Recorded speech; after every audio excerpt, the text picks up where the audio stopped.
સ્વામિનારાયણ મંદિરમાંથી સ્વામીઓએ મૂર્તિઓ રાતોરાત ઉઠાવી લીધી હોવાના આક્ષેપ સાથે સુરતમાં હરિભક્તોએ લડત શરૂ કરી છે।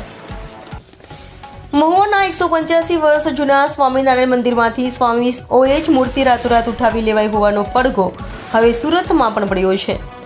શ્રી લક્ષ્મીનારાયણ દેવગાદી સ્વામિનારાયણ સંપ્રદાય સત્સંગ સમાજ દ્વારા વિરોધનું રણશીંગું ફૂંકાયું છે।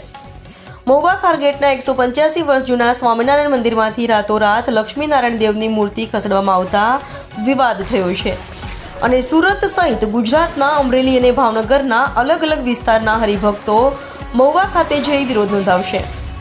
હાલ મહુવામાં આ બાબતે પોલીસ ફરિયાદ કરવાની પણ કાર્યવાહી શરૂ કરાઈ છે। નિત્ય સ્વરૂપ સ્વામી અને બોલ સ્વામી સરદાર દ્વારા સ્વરૂપ સ્વામી ભગવાનની મૂર્તિને રાતોરાત જ મંદિરમાંથી ઉઠાવી લેવાઈ છે। નિત્ય સ્વરૂપ સ્વામી સામે અગાઉ અમદાવાદના મંદિરમાંથી મૂર્તિ ઉઠાવી લેવી હોવાના બાબતે લીગલ કાર્યવાહી થઈ હતી। મંદિર તરફથી લીગલ નોટિસ આપવામાં આવતા સ્વામીએ મૂર્તિ પરત કરી હતી।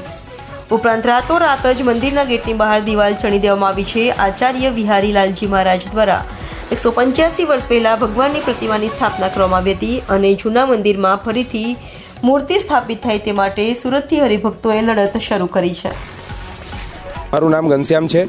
સુરતથી અમે સત્સંગી હરિભક્તો અત્યારે મહુવામાં 11 ડિસેમ્બરના રોજ જે અડધી રાત્રે ભગવાનની મૂર્તિઓ ચોરી લેવાની ઘટના બની એ ઘટનાના વિરોધમાં એકત્રિત થયા છીએ અને આ મીડિયાના માધ્યમથી અમે એ મેસેજ આપવા માંગીએ છીએ કે નિત્ય સ્વરૂપ સ્વામી સરદારને એમના મંડળના લોકો દ્વારા 185 વર્ષ જૂનું બિહારીલાલજી મહારાજના સ્વહસ્તે પ્રતિષ્ઠિત થયેલી ભગવાન લક્ષ્મીનારાયણ દેવ આદિકની જે મૂર્તિઓ છે એને રાતોરાત ત્યાંથી હટાવી લેવાનું જે નિંદનીય કર્મ કરવામાં આવ્યું છે। મૂર્તિઓ એક રીતે કહીએ તો ચોરી લેવામાં આવી છે, કારણ કે જે મંદિર આગલી રાત્રે 9 વાગ્યા સુધી ભગવાનની શયન આરતી સુધી જ્યાં મંદિર હતું, ભગવાન બિરાજમાન હતા, એ મંદિરની અંદર સવારે મંગળા આરતીના સમયે જ્યારે હરિભક્તો પહોંચ્યા ત્યારે મંદિરના મુખ્ય ગેટ ઉપર ગેટ હટાવીને ત્યાં દિવાલ ચણી નાખવામાં આવી હતી અને મંદિરની ધજાઓ ઉતારી અને જાણવા મળ્યું કે ભગવાનની મૂર્તિઓ છે એને પણ રાતોરાત હટાવી લેવામાં આવી છે।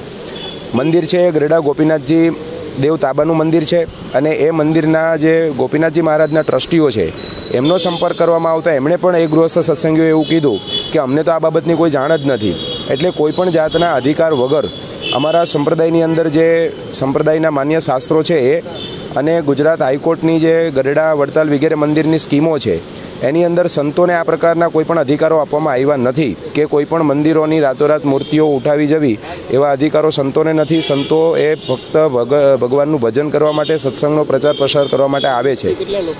અહીંથી સુરતથી આ ઘટનાના વિરોધની અંદર હજારો સત્સંગીઓ જવાના છે અને આગામી રવિવારે ત્યાં રેલીનું આયોજન છે। આજે ત્યાં હરિભક્તો ત્યાં પોલીસમાં FIR આપવા માટે ગયા છે।